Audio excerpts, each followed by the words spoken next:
is joining us from Jodhpur, I believe. He is currently settled in Jodhpur. Uh, to give you an introduction, to give you a background, Vallath has carved a niche for itself in the language training and the students of English literature. The main aim of Vallath is to find help the English literature students to find their potential to become successful professionals. So, based out of the love for literature and evolve a new way of learning. And as part of this, Vallath has diversified into all disciplines that are related to literature and film. As you all know, is a one potential area where literature, creativity, everything dovetail and uh, open up immense possibilities. For students of literature, films can be a potential area for a choice of career. And in this connection, we are exploring more into filmmaking and different aspects of filmmaking. And as part of this, we have started this Let's Talk Film series where eminent film personalities will be interacting with us. They'll be talking about their works and they'll be answering the doubts that our participants have. So today we are fortunate to have Don Palathra. He has made a body of works that stands out among the new generation of Malayalam films. Don, welcome to the show. Okay, thank you, Anand sir, and thank you for having me here. And I look forward to interacting with the students. Okay. So let's start without much delay. Don, right from your first feature film, you have done many short films before. Your first short film, first feature film is Shavam or The Corpse. Right from that film onwards, you have experimented with the design of the film. So, my question is to start the conversation, how important is the design when you take up a storyline for transforming it into a film? How important is the design for you? Yeah, for me, both the content and form are very interconnected, and the form is as important as the content. If it's no, unless it's more important. So yeah, so whenever I try to think of a film, I try to think about the camera as well, and what the role of the camera is there, and how it is going to be perceived on the screen. Yeah, that's a huge part of the process. So for each film, when I worked on Shavam, especially, when we started out, we wanted, we assigned a certain role for the camera in that film. We necessarily need not tell that to the audience, but we have that in mind while designing the film. Then another thing is I give myself certain restrictions around which I have to as a challenge for myself to work around. So that kind of helps me when I work with this particular medium. That is a practice I started during my film school years, and I still practice that. That kind of helps me forcefully bring out certain kind of creativity while working around restrictions. So you did your film schooling from Australia. Yes. Okay. Can you give us some background about how you reached there or how you entered into that? You chose that career. Yes. I did my master's in IT at first. Then I could do I was about to get into research in IT itself. But then I looked back and looked back into myself and started thinking of whether this is what I wanted to do for the rest of my life. And I knew that it wasn't something that makes me happy every day or something that makes me satisfied at the end of the day. So I wanted to do something different and something more creative. I used to write a little bit and all, like, never got published before and all. But I used to write a little bit, used to watch a lot of films. So I thought, film is something I really enjoy, but I don't know how to make films. So I wanted to learn that craft. So I went to film school and spent 2 years there. I had great bunch of teachers who really helped me find the right directions in which I wanted to go. They gave me suggestions when it came to filmmakers and the kind of films that I had to watch. Also, I was very lucky to have some great classmates whom I could have conversations with. They were from different parts of the world. Some were from Europe, some from Asia, some from Australia. So I had a great bunch of classmates whom I could constantly interact with, and we used to talk about different cultures, different film traditions, and all that. And even though the film's history itself is such small compared to any other art form, it's only 100 years old. Art form.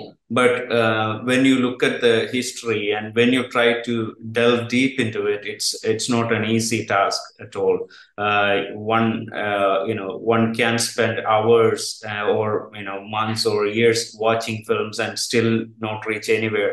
So it was important to have that kind of conversations and find the right films to watch. All that. I think Yeah. those things have helped me. There's a question that has come straight away. Like the world is changing, so the sensitivity, the aesthetics, everything is changing very Yeah. fast. Yeah.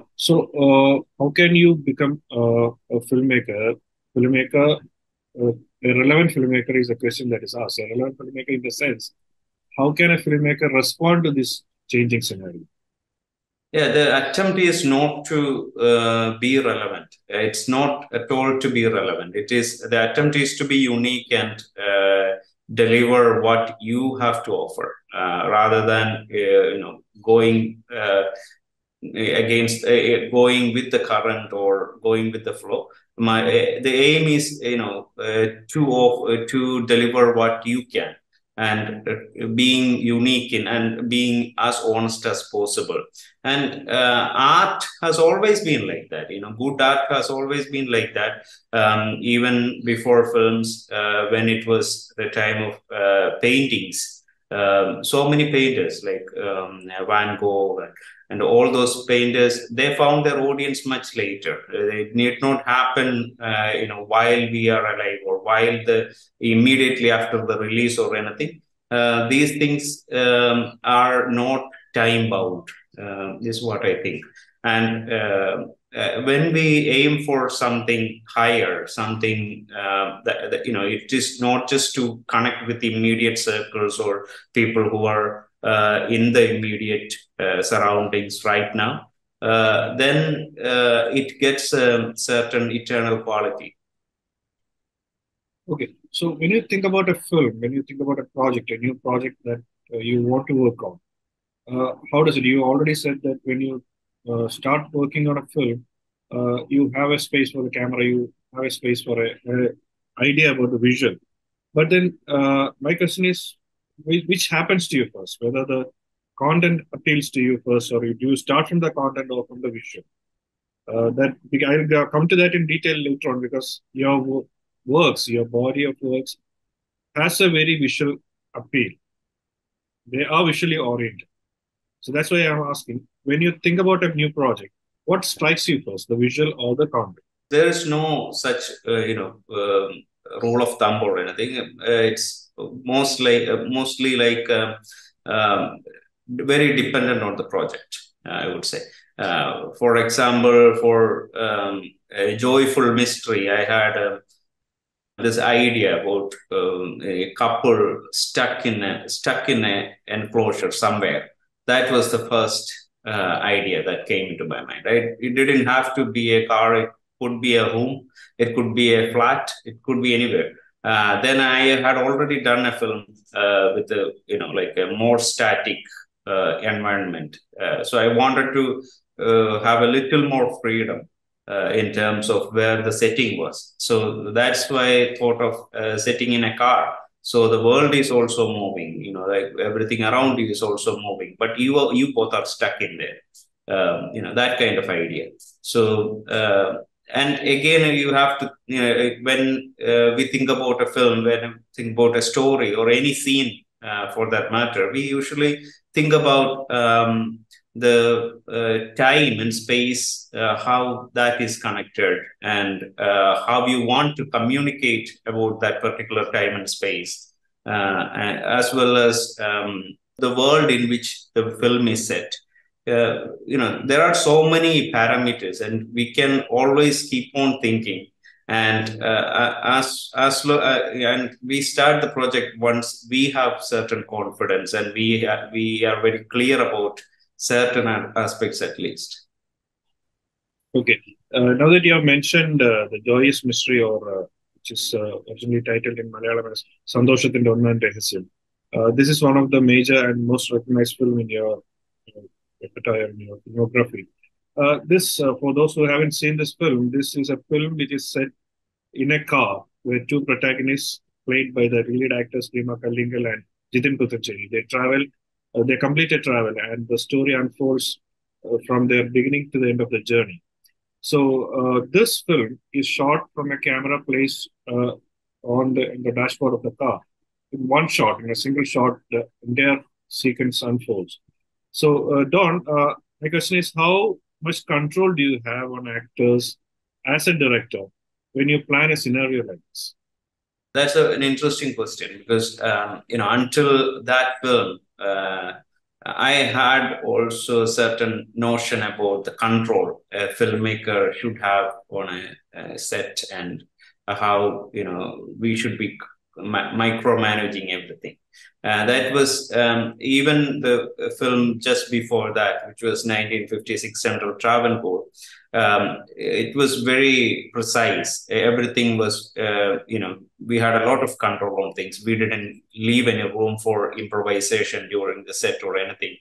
But COVID changed certain things, and COVID made us realize how helpless we are in this world, and so like how less power we have than we actually think we do.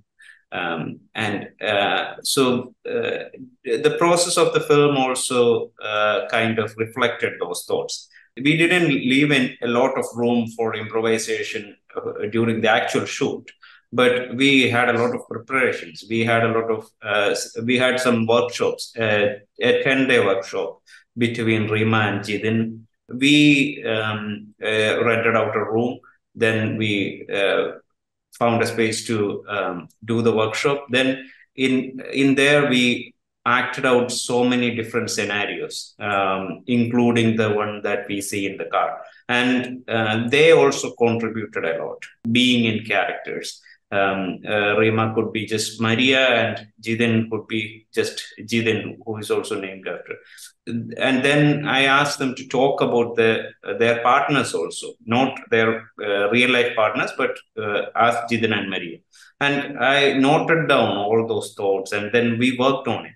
And then we had recorded also most of the things that we talked about. And when I prepared the next draft of the script, I already had a script, but then during the next draft, I incorporated their ideas as well. So with their permission, of course. And then that kind of made it easy for them as performers, because they were basically saying their own words, but without realizing it sometimes.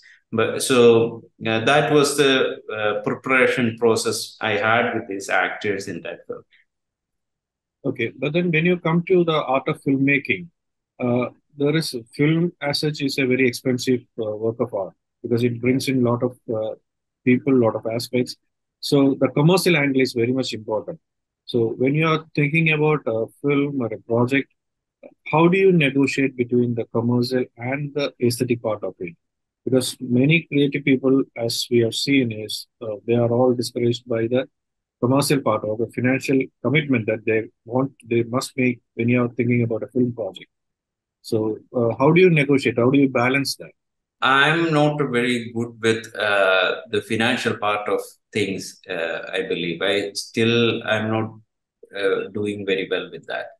But when we have a producer on board, they have certain concerns. They would want an actor who is recognizable, who is and certain other aspects also. But luckily for me, so far, all the producers have been very understanding, and they were also, when they approached me, they were not looking for something commercial. They wanted a more genuine film, and that's all they have asked for so far. But it's a bonus always if we can get some financial benefit also from the film, but not a financial benefit. To be honest, it's like if we can make the money back uh, rather than making a profit. So that aim is also there, but those thoughts come much later.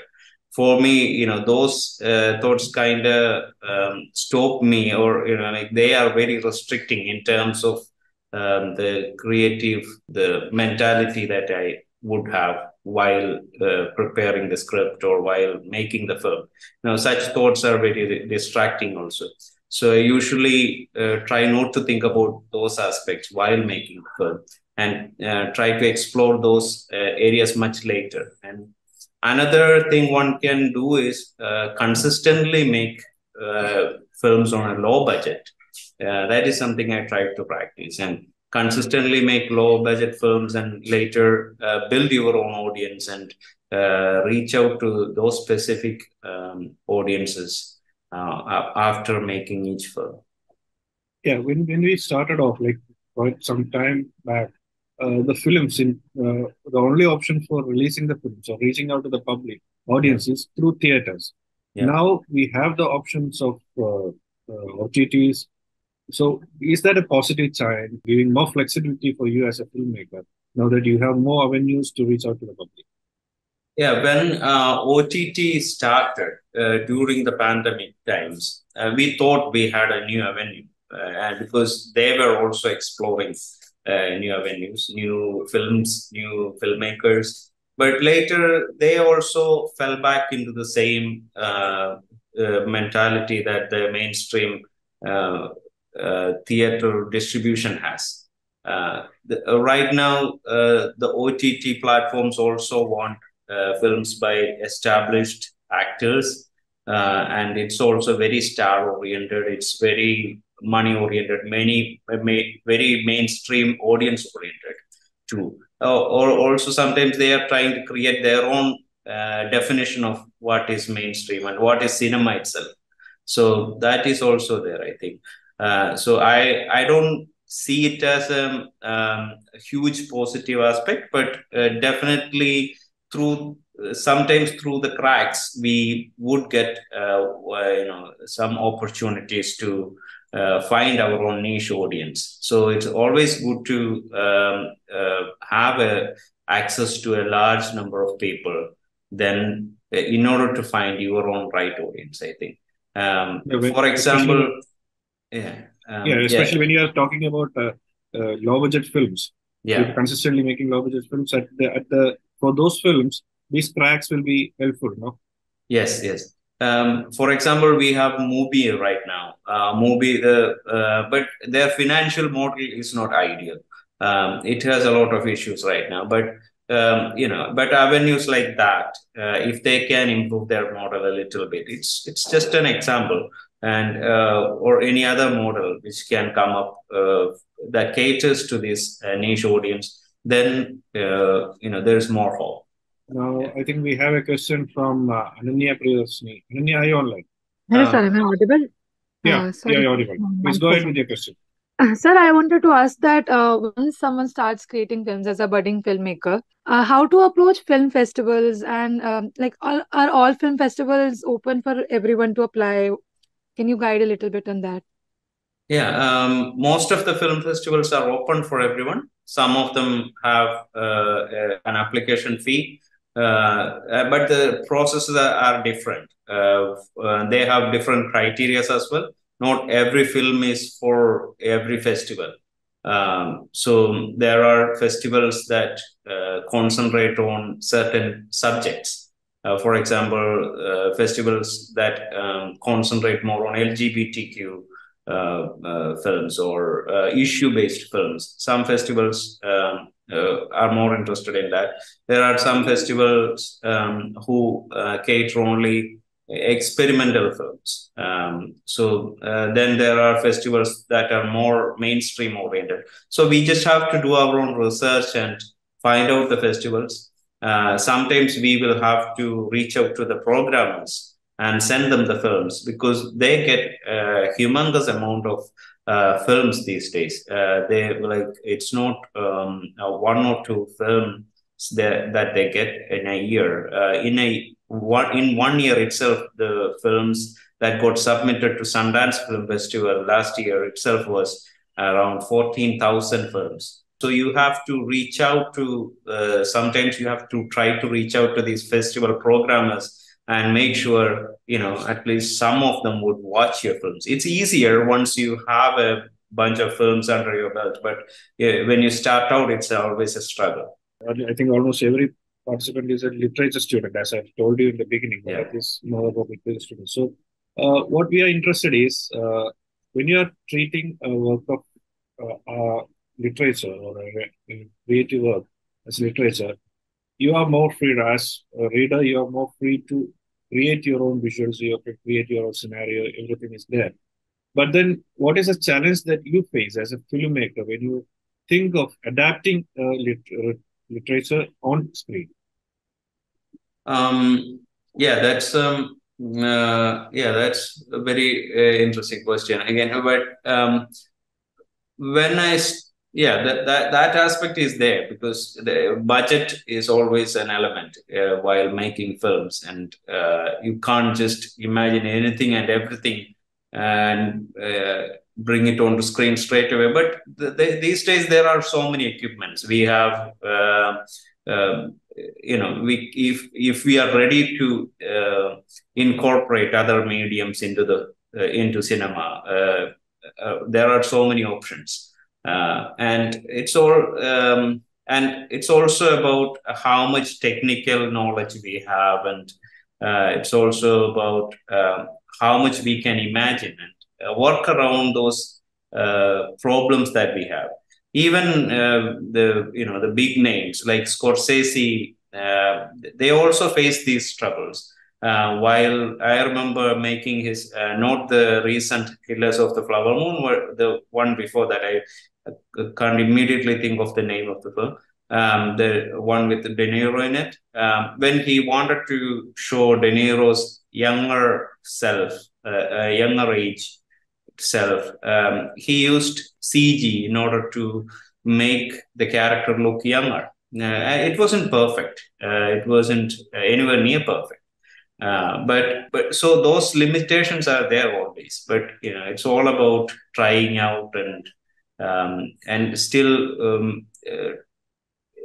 making an attempt rather than trying to make it perfect. Okay, so you mentioned about the volume of films that have been applied or applications made for the film festivals. So in a way, the process of filmmaking has become so free that everyone has started making films. So how much is a formal training required for coming up with a quality work? See, it's film is just a medium. It's and you cannot restrict anyone from expressing through it in any way that they want. And there are no particular rules that one need to apply while making films. It depends on the sensitivity of the director as well, because. Interestingly, along these lines, one of my friends, an experienced filmmaker, once told me that film is the medium of the illiterate. It's a kind of in contrast with what you try to do. So because you don't need too many words, anyone can see, anyone can imagine. So anyone who can see and imagine can make a film. By combining these visuals, but the quality, the kind of quality that I think we are talking about, if we are in the same page, it comes through with the experience of watching and trying to make things and making errors and making more errors. I think it comes through trial and error. There is a usage in the literary criticism where it's called implied reader, where you cater to a specific reader rather than going against a universal reader. Yeah. So, as a filmmaker, do you have an audience in mind, a specific audience in mind, rather than or leaving it open for the wider audience? Or, in other words, do you work around the concept of audience or manipulate the audience? Yes, I place myself as the audience when I make my films, and the only aim is to satisfy myself as the audience. If I was watching somebody else's film, or if I'm,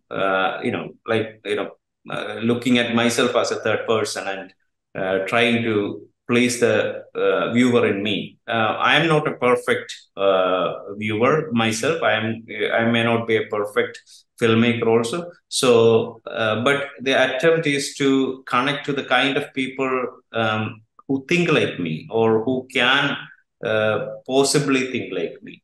So it's like making friends, and film is a medium, just like literature or painting or anything like that. So, say it's all about connecting with the similar-minded people rather than trying to impress the entire world. And it's a useless approach if we try to impress everyone. I think. Yeah, I think we can take a question from Angita Gandhi here. Angita? Hello, sir. So I just wanted to ask, like, in our present modern world, we see so much things happening, so much battles, and not really battles, but so much feud is happening over these issues of religion, secularism, tolerance. So how do we, how can we?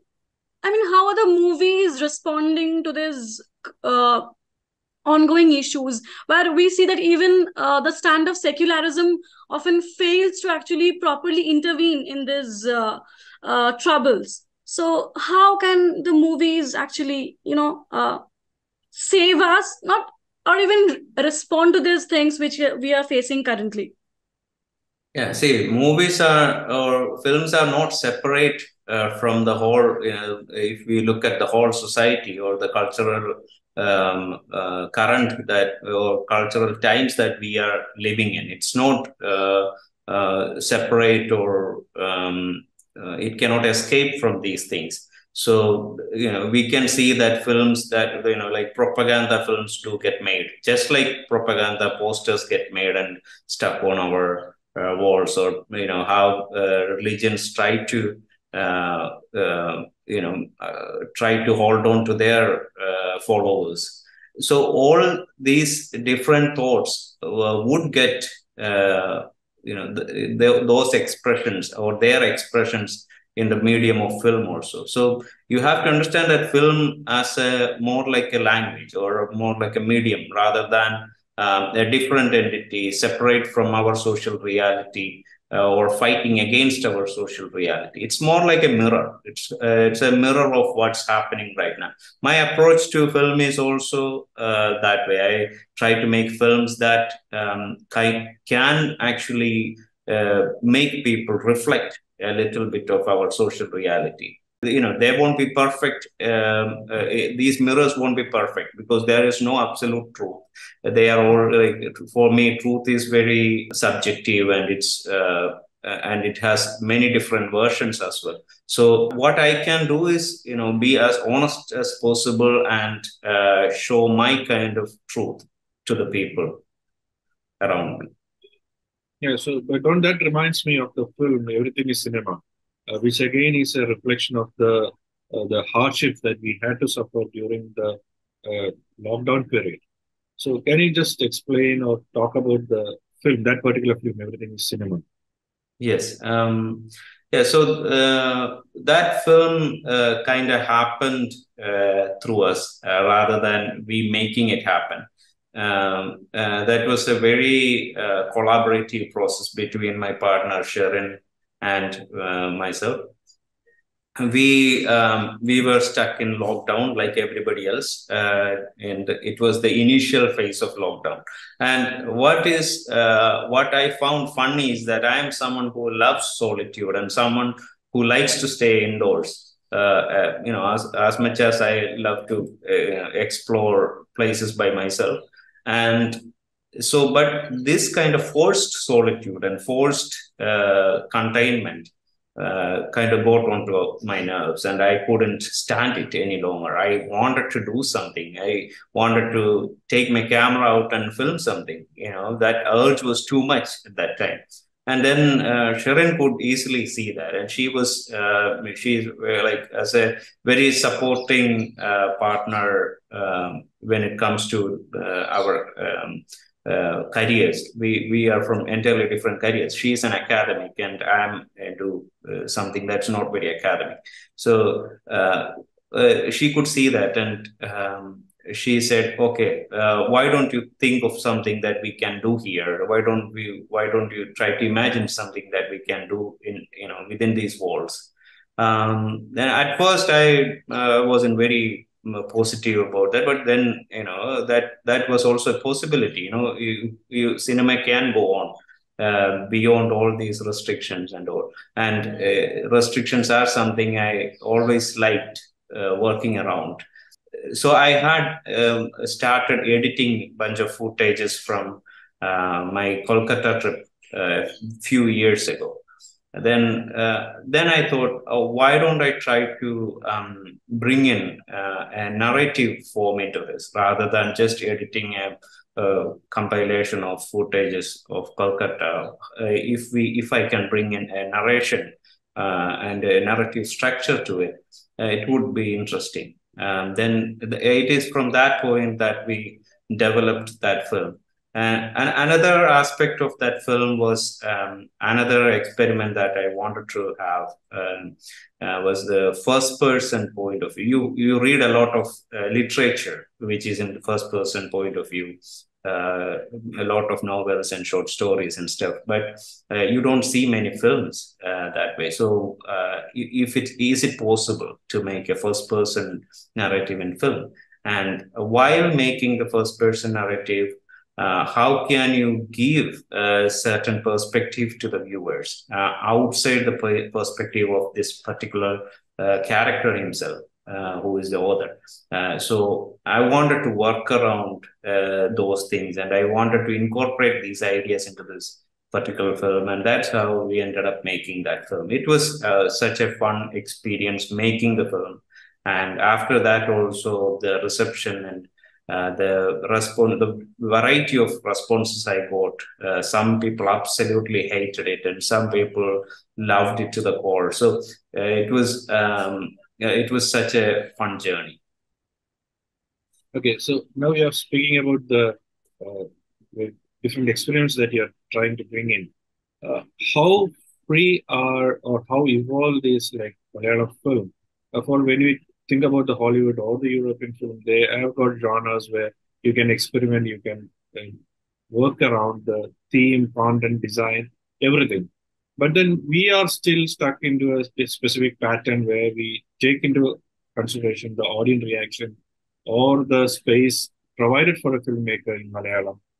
So when you come to think about a film like Everything is Cinema, which does not belong to the mainstream or even the popular notions of filmmaking, where the bits you have shot sometime back from Kolkata is being used is paired with a first-person narrative, which is done by Sharon herself, and she has done it a beautiful job. I have seen that film.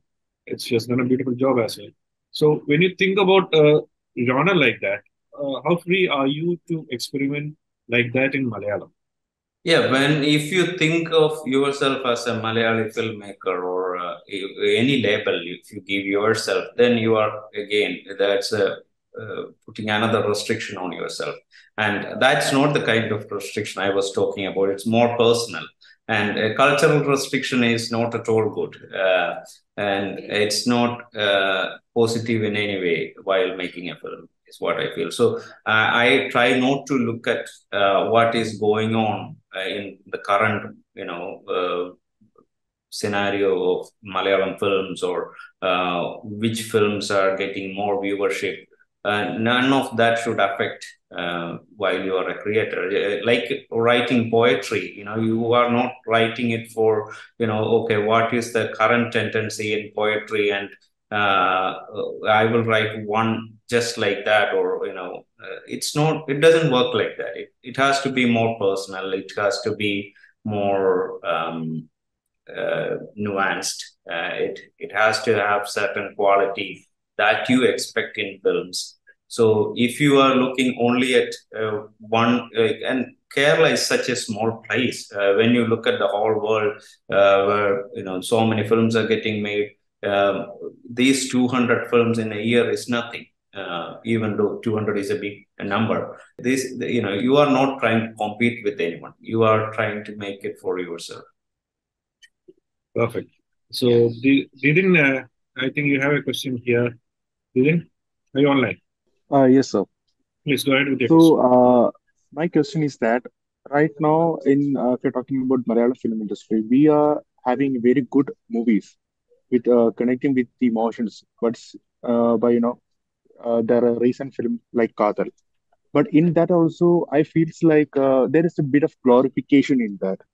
At the same time, why we are not taking the movies without that kind of a glorification? Like if you like the movies, The Quiet Place, which is last screened at IFFK. That's that is speaking a lot of emotions without any glorification. That is coming through naturally. Why we cannot able to do that? If something is restricting us to make that kind of originality, or someone is making us to put something to glorify. I think that is my response would be very similar to my answer to Ankita, I think. But I haven't seen these two films that you mentioned, the Quiet Place or Kadal. So I can't comment about those two films, and because I don't have any particular view about these two films. But again, I think that a film is a product of many things. The filmmaker, and where the filmmaker comes from, and where they want to take it to. And whenever they would have different ideas about their audience, and where they want to, how they want to place their films and all. Even though I try to look at it as a very personal process. Not all filmmakers are like that. There are many filmmakers who try to go with the trend or certain trends or things like that. So yeah, but I can't comment on these two particular films that you talked about, as I haven't watched them. Yeah, I think when Didin speaks about the glorification of the emotional aspect, Yeah. there is another aspect that Ankita wants to raise in this connection. Ankita? Yes, sir. So I even read about this, and I watched a few movies like Papilio Buddha and all. So when it comes to such movies where their sufferings, their humiliation and pain are almost given a spectacle like treatment, so how far can we justify our role there as voyeurs? Because very famously Saidiya Hartman has talked like how the readers turn into voyeurs when we confront such scenes of sufferings and whipping when it comes to slavery and all. So how far can we actually justify our role of spectators as voyeurs? Yeah, that has a lot to do with how we imagine the camera too. Right? That's a very dangerous, like it's not something that a lot of filmmakers give importance to, but I think it should be paid attention to what we are doing with the camera. Right? Like as soon as we have funds or actors, the film or even the script, the film is not ready. One of the most important parts of the film is the camera and what it does there, and because it's serving the purpose of the eyes of the filmmaker as well as the audience. So we have to think about what we see and what we don't see. Sometimes what we don't see is more important, and it can also play a lot of things in the audience's mind while you show a film. Robert Bresson, a filmmaker, his philosophy was not to show much, rather hide as much as possible. Then, then that, and the audience, letting the audience think and imagine what is happening behind, it's just you are seeing only a rectangular space, and beyond the walls of that rectangle, what is happening. And not only beyond the rectangle, but on this side of the rectangle also, what's happening. So all those things you have to think about while making a film is what I feel. In this connection, Don, I would like to bring about your film, 1956 Central Travancore. That also deals about a specific segment in the history of Kerala, how the social structure, how the whole social matrix worked at that time. There also, I am reminded of a scene where a character played by Kani Kusrati, I think. She's getting very minimum screen space. At the same time, she is playing a very significant role in the narrative. Yeah. So how did you work on that character, or how did you explain? Can you speak a little bit about that film also, 1956 Central Travancore? Yes, in that film, the aim was not to get into anyone's mind too much, any character's mind too much, and stay away from the characters, keep a distance from them, and have an objective view on the story and the characters was the aim, because these are like people with faults, and and again, you don't want to, and they all have different goals, and I wanted people to connect with whichever character they wanted to connect with, and look at any visuals at the same time. So, and this it applied to Kani's character also. When Kani came, since she was a little more popular than the other actors on the set at that time, the cameraman did ask me, okay, don't we need a close-up? Don't we have to go a little closer to her? I said, no, let's keep it here. Like we initially planned. It doesn't matter who the actor is. It's more about the film, the whole structure, the entirety of the film. And it's more about, and we had a very clear vision about how far we should be staying while during each scene. So we didn't want to compromise that. Yeah. So you also spoke about how even though the OTT has opened up new avenues for the filmmakers, or not so like not so big, hugely successful filmmakers, they're giving a platform. But still, OTTs have fallen back into the theater structure where the actors or the presence of recognizable actors is determining the choice of films being accepted. So, how far is value of an actor? You just spoke about how the cameraman asked about whether you should have a close up of Kani Kusrati was a recognizable face. So, how far will recognizable actor determine the success of a film? Oh, definitely. As a commercial product, even for the possibility of getting a film made, we have to incorporate many experienced actors. The only criteria or the only control that a filmmaker would have in those times would be about how much aligned to your thought these actors are. And if you have an actor who can understand your vision, who is not swimming against the flow of the film or your thoughts, then it's a good thing to have. He's a good he's a good addition to the film. And my experience with working with Rima and Vinay Forth have been terrific. They were very cooperative and they understood the vision in the very beginning itself. We had a lot of discussions before we even went to a producer in both cases, and they were very excited about these projects and the roles that they were getting, and the kind of experimentations that we were planning. So I think if you get such actors who have that spirit, you are kind of lucky. Otherwise, it would be a struggle. It would. I have heard a lot of stories that are completely against these things. So I don't even want to imagine myself being in one of those situations. You earlier mentioned about the use of camera as an eye of the audience or the eye of the filmmaker, through which the audience need to see a particular narrative. Angida has brought in a very interesting aspect to that. Angida?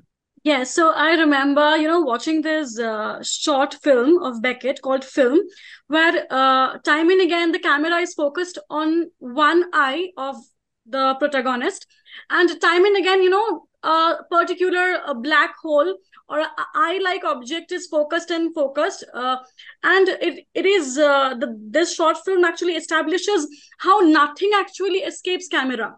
So I couldn't really agree completely with that, because is it really possible for the camera to show everything? So I just wanted to know about this, like, is it really a panopticon? Um, I guess the filmmaker believes so. At least, if he put in that much effort to make it. I Yeah. haven't watched the particular film, but that depends on the view of the filmmaker. Again, like I said, like every filmmaker will have a different idea about themselves, about the world, about the nature of the camera, everything. And there is no absolute truth about any of this. These are all different ideas, and I respect filmmakers who have a different view to myself. And otherwise, like if everybody is making or if everybody is looking at camera or film just like you are, it would be too monotonous. The world would be too monotonous. So that is where it gets interesting, and you get to see different versions of reality, and there are different opinions as well. Yeah, Chandana has a question, I think. Chandana? Hello, sir. Am I audible? Yeah, you are. Yes. So, sir, in recent times, it's been a challenge to attract the public to the theaters, and paralleling to this issue, I recently heard an interview where a producer suggesting that Mollywood or the Malayalam industry does not need this good amount of movies. So, what are your views to this? Like, as a filmmaker, how can we make use of the film? Yeah, that's again, that's a very industry-oriented question, and I think you can't really help about the number of films that we have these days. Yeah, I think it's much more, like more than 200 films are coming out in a year in Malayalam alone. It's like when you look at it from a business perspective, it's a more supply than the demand. There's an imbalance between the supply and demand there. So it's a very and producers are better to comment on such things because they are more used to the business side of things. As a filmmaker, what we can try to do is to and it's not a concern that I really have until I have my film out there for the viewers to see. Until now, I haven't released any film in theater, but with family, we are trying to make an exception and try to get a theatrical release. But we are not expecting a huge audience or like a mass phenomena like people going for Leo or people going for Tallumala. That's not the kind of audience that we are expecting. Also, we are very aware of the reality out there. So what we can do is to try to reach out to the maximum amount of potential audience for a particular film.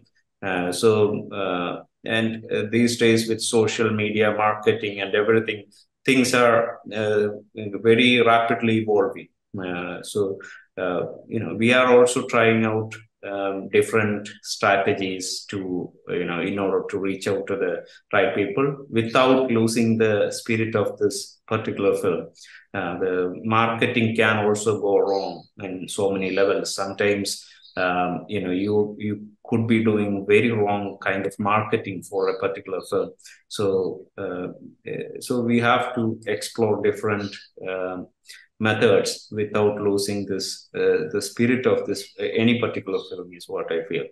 And if people are still not going to theaters, maybe that time is over. Theaters are not for every film. It's the evolution is happening of the medium itself, and it may, like, because we are all bombarded with so many visuals every day.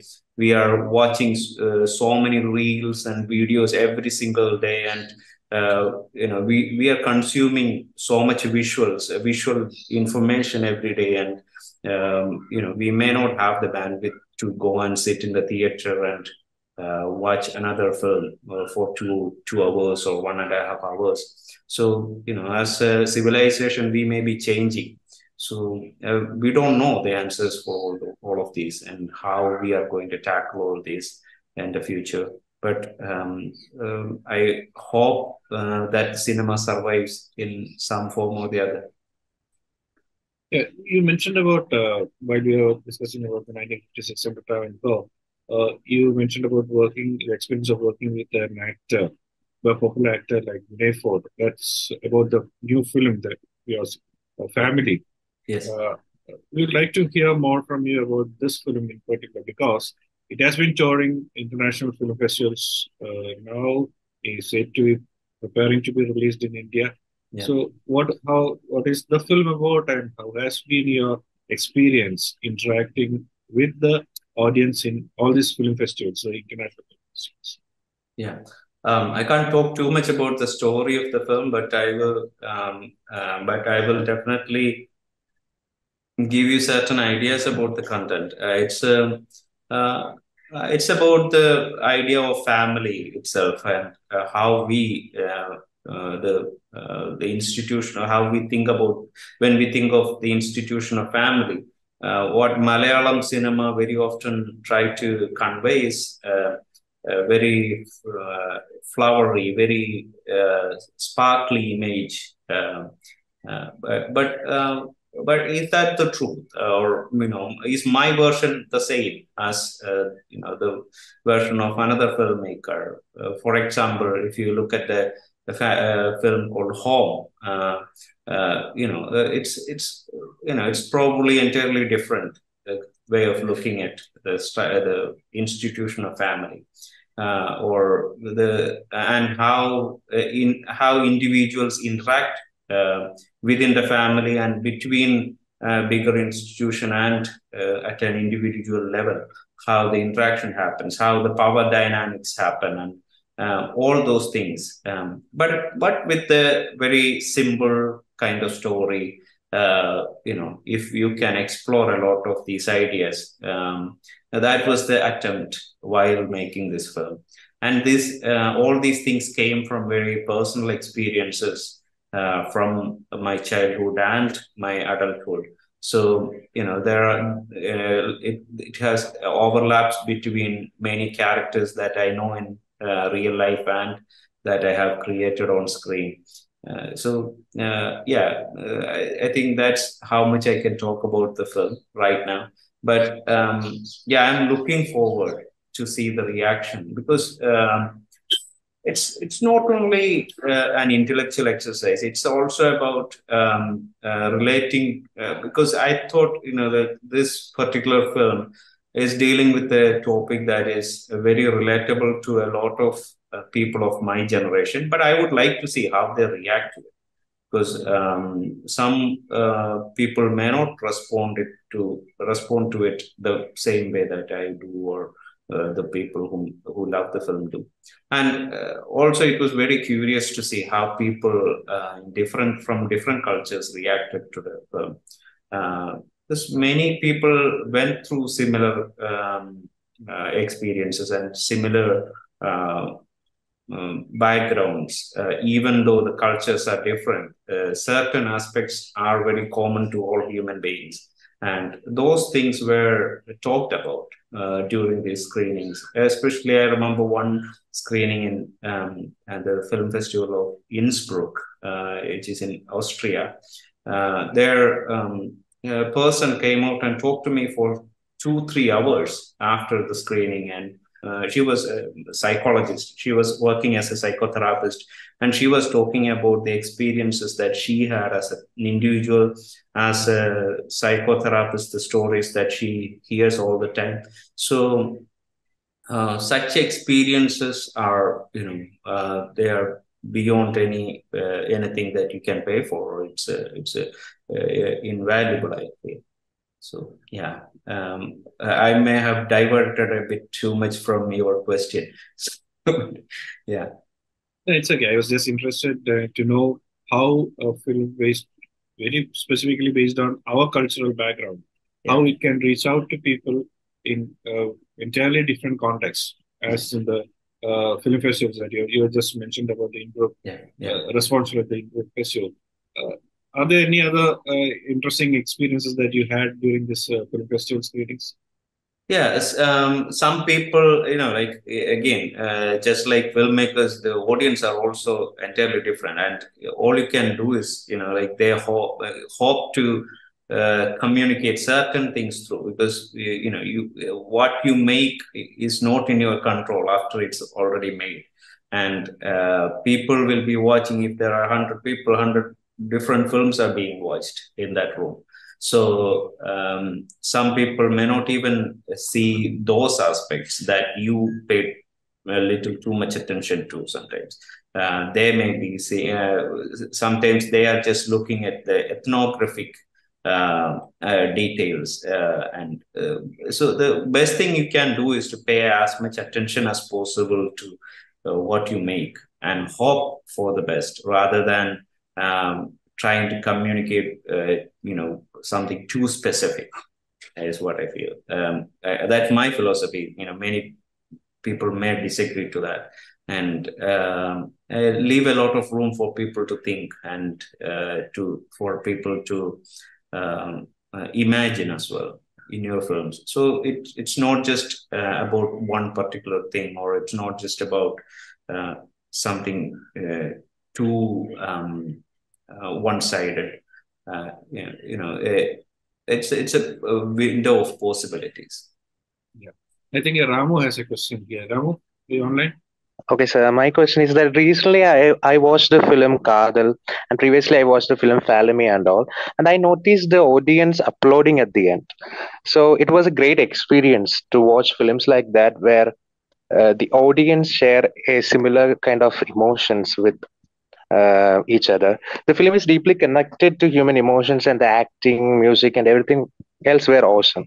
So, in a world where we have films like Leo, Jailers, and the LCU films and all, do you think Malayalam films are going strong?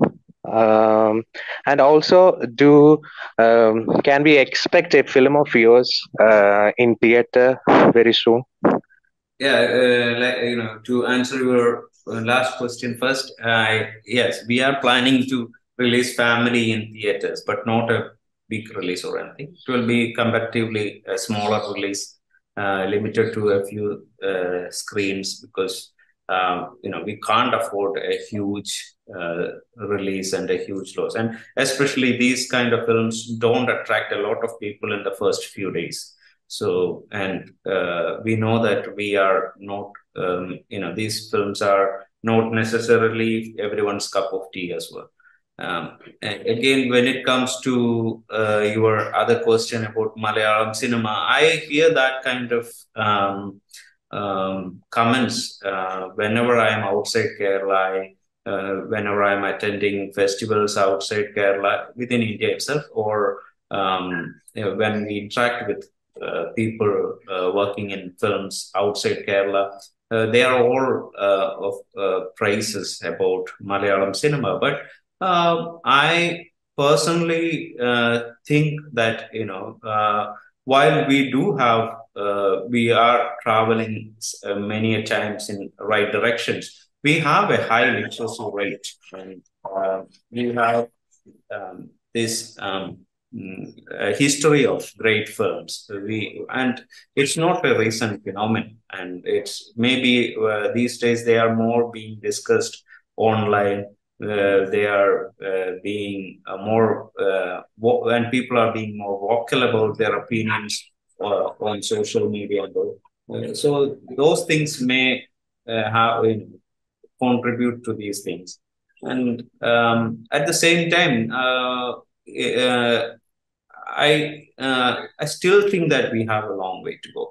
When it comes to when we compare with films coming out of many other parts of the world, including like not only limited to Europe. I'm talking about Southeast Asian films. I'm not talking only about mainstream cinema, the more independent works, and something I have felt that our films are lacking is certain honesty sometimes, and certain tweaking in the way the narrative goes to in order to satisfy the audience towards the end or to make them happy. So when they leave the theater, they get this high of okay, things are resolved. Like they get the feeling that these problems are resolved because we saw them getting resolved on the screen.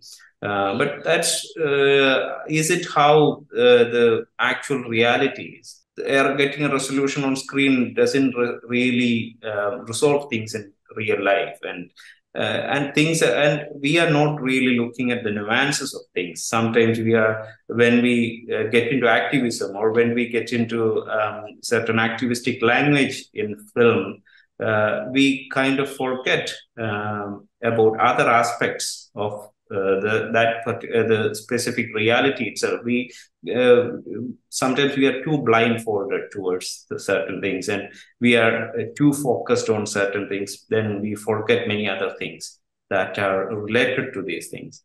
And I think it should be more open. We have to learn to be more open in as filmmakers.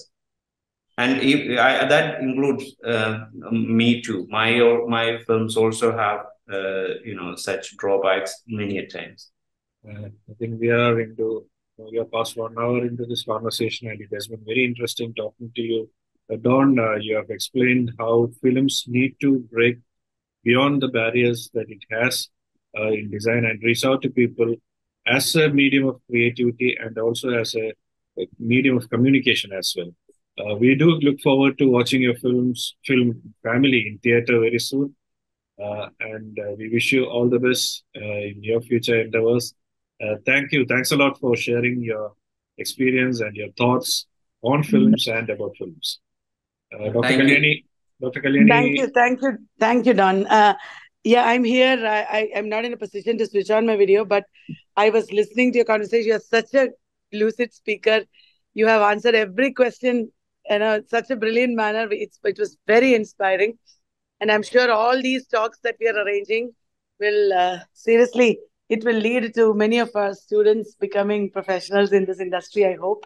Thank you very much, Anand and Don. It was really, really enlightening and amazing.